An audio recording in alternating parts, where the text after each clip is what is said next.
De acordo com a Classificação Internacional dos Distúrbios do Sono, o bruxismo do sono, ou o bruxismo, ele é caracterizado como ranger ou apertar dos dentes durante o sono. E o que o bruxismo pode causar a longo prazo?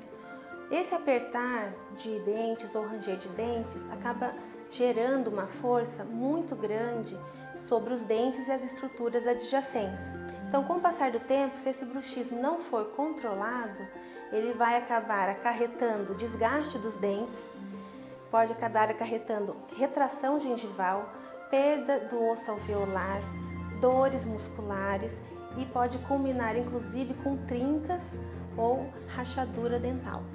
O bruxismo, é importante a gente esclarecer que o bruxismo ele não tem cura, ele tem apenas controle, justamente porque a maioria da sua etiologia está relacionada com alterações emocionais, ou seja, preocupação, estresse e ansiedade.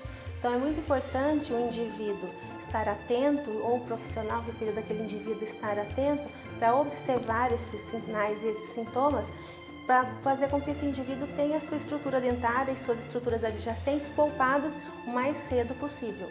E a continuação desse bruxismo pode também causar o que nós temos visto em muitos artigos atualmente, que ele pode levar às alterações ou disfunções da ATM, ou seja, disfunções temporomandibulares.